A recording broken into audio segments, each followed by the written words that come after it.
Hello. This time I'm going to talk to you about a very surreal and absurd comic called Philemon. It's also one of my all-time favorites. This video is partly inspired by another channel called For the Love of Comics, and on that channel there was a video that asked what to read after Tintin and Asterix, those classic European comics. What could be the next comics that could fit into that category? And also part of that video's idea was to have comics that work for both adults and children. This is perfect. I'm also pretty sure that this is yet another video for my channel about a comic that no one has ever heard about. Most of people watching this I'm pretty sure they have never heard of Philemon. But you should. Philemon is drawn and written by Fred, and between 78 and 87 he made 16, I think it was 16 Philemon albums, and in the 70s 3 of these albums were translated into Finnish. Then in the 90s they translated one more, but I'm not going to talk about this because this story is something that Fred made before these books, and it's clearly a work in progress. Still artist kind of feeling his way and seeing where the story goes, and story-wise and also with the art it's clearly below the quality of these 3 albums. So I leave this aside. One more reason why I don't talk about that book is because, as it happens, these 3 albums, and only these 3 albums, have been translated into English. And that happened, I think it was 2014, so very late. And I don't think many people even know that these comics exist in English. So the albums that I'm going to talk about are the Castaway on the letter A, The Wild Piano, and The Suspended Castle. The covers of the English versions are quite different. English versions of these books are published by Toon Books. I had never heard of that company, so I had to Google it. And I found out that it's a company that specializes on the books that encourage children to read. I was happy to find out that there is such a company. And they had these books on the list, and I think the interest levels was like children 8+. And thinking of myself, I started reading these when I was 6 or 7. I learned to read about 6 years old. So I've been living with these for a long time. And my books here are from the 70s. I think 2 of them are from 74 and the last one is 75. But so you know, when I was talking about having a book that fits for adults and children, that Toon Book connection really solidified my feeling that, okay, I was thinking the same. This is definitely a book that would make children want to read. And why is that? These books are absolutely bizarre, absurd, surreal, and the stories in them don't even matter.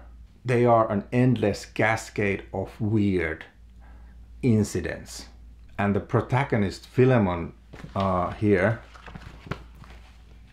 he's just like a ball in a pinball machine, just thrown around, and nothing is ever explained to him, and everything is wonderfully weird.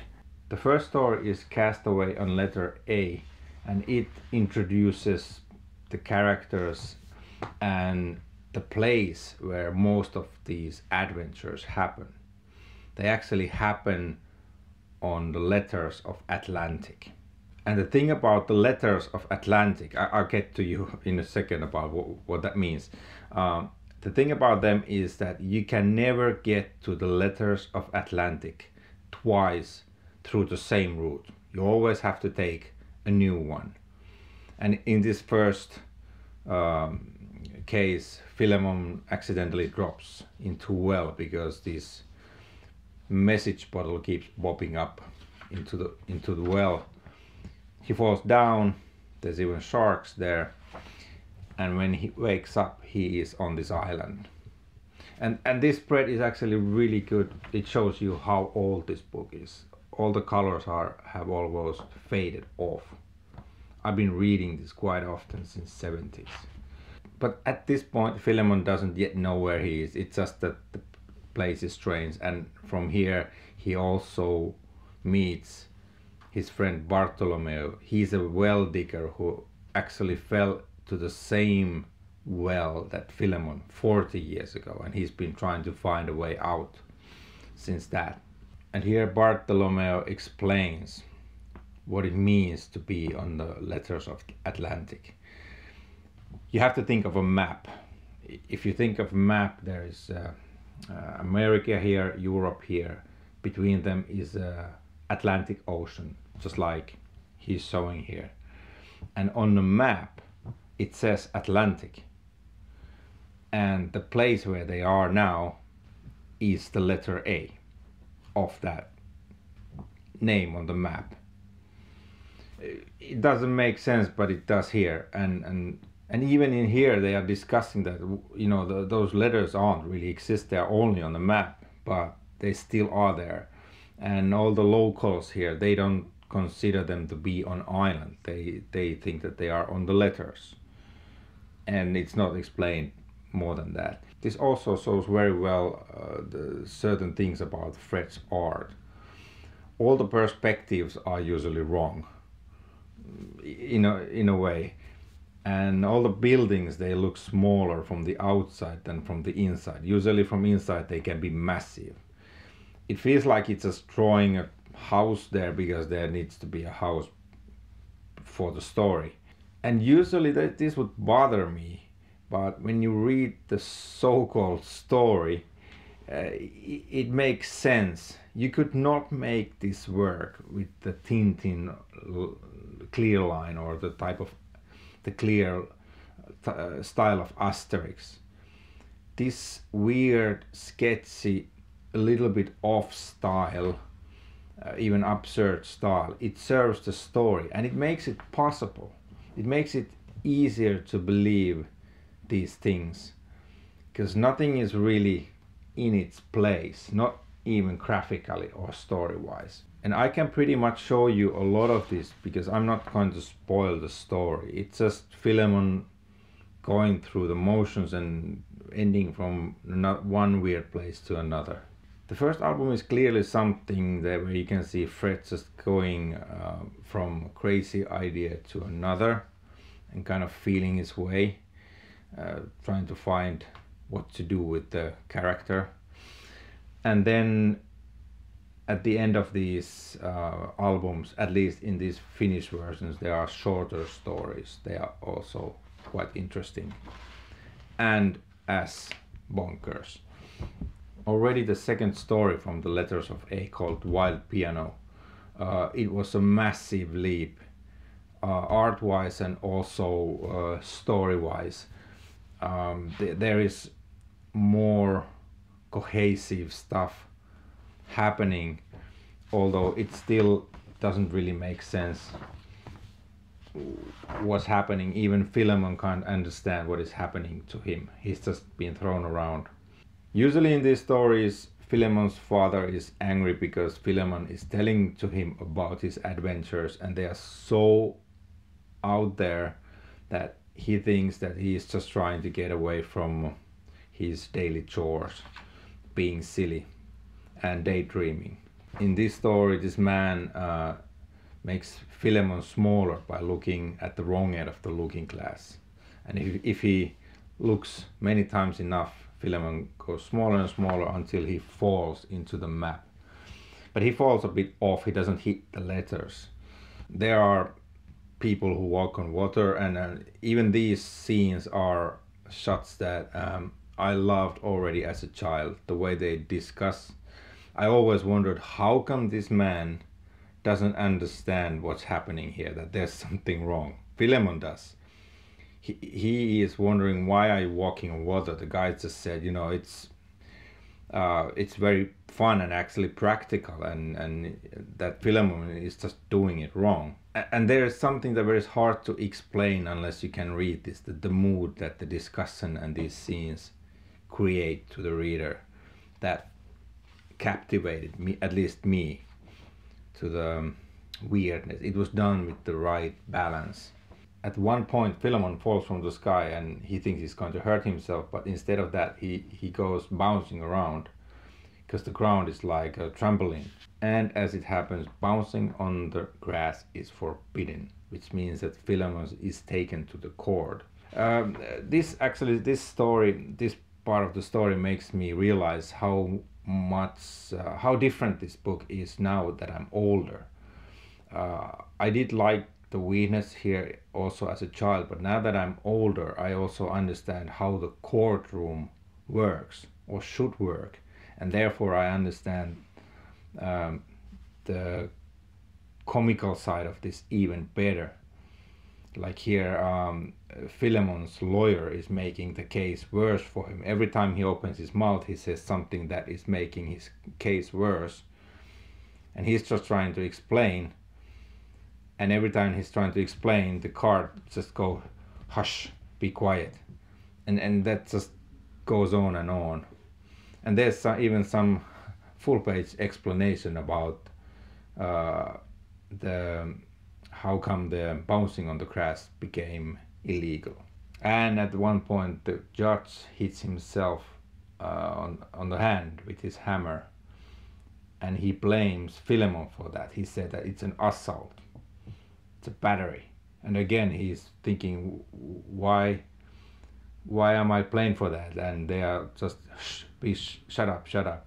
And his lawyer is like, you shouldn't have done that. So it's very Kafka-like. He can't do anything right here. And in the end, he's thrown to the zebra prison. Of course, it's a zebra prison. It's a living zebra, but it's a prison. And at the end, he's sentenced to fight the wild piano, which he does, but I won't show you what happens there. The third book, The Suspended Castle, is my favorite. It's again another clear step forward in every area, in writing and in graphics.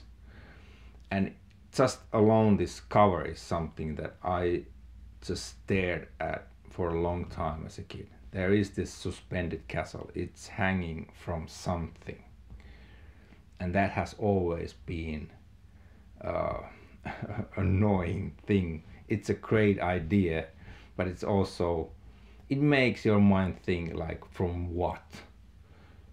And the people who live there, they fly with these pelicans, where the lower beak is like a wooden boat, and they even have like a steering wheel on them. This cover also shows how Fred's talent as an artist develops, and how he is seeing, visually seeing objects, and he's using these, like here the beak is becoming a boat. It's full of inventions like this, and I respect this type of inventiveness a lot. Some of these things may appear obvious, but only after you have seen them. There has to be the person who made it first. Only after that, you know, many things are like, oh, okay, it's like that, but somebody had to come up with it. And I absolutely love the way Fred sees the world. And I can honestly say that this series has also made me a different person. I remember as a child feeling that this was so wonderfully weird that it broke all the rules, even visually, and it showed me that whatever limits I thought that there was for imaginations, they are all also imaginary. You can always go further. This is really something that made a profound effect on me, and I can still feel it. The bar is really high for anybody to be to make this kind of impact on me. it's a non-stop fireworks of ideas, like the flying lighthouse owl. It only arrives at night, and then it becomes a lighthouse, and you can walk along its beam, of course only until the daylight comes. Then they meet this whale, which is actually a galley whale. There are oars, lots of oars inside, and there are people inside chained into chairs like slaves, and they are rowing. And of course inside the whale there is also a railway station and a railway network. And at some point they end up fighting these flying pelicans with people inside the beak. And of course, because it's a galley whale, it also has cannons. And at the end they end up to the suspended castle in the sky. And just like with the previous album, I won't show you what happens then. At the end of this book there is a very nice story about Bartholomew's mirror. It's broken, not physically, but it's broken like a clock. It's late, so it shows stuff that already happened. So Bartholomew had brought it outside, and there's a particular way that he is trying to fine-tune the mirror to work correctly. And it ends up in all kind of directions. At some point the mirror is showing stuff that will happen later, so it's early. And at some point it freezes, so like a clock, it stops. And I remember as a child standing in front of the mirror just trying to make it fail. It just made such a huge impact on my imagination, and thinking, you know, that can't be possible, but you know, I should try it. And I still remember doing that. It's just great memories.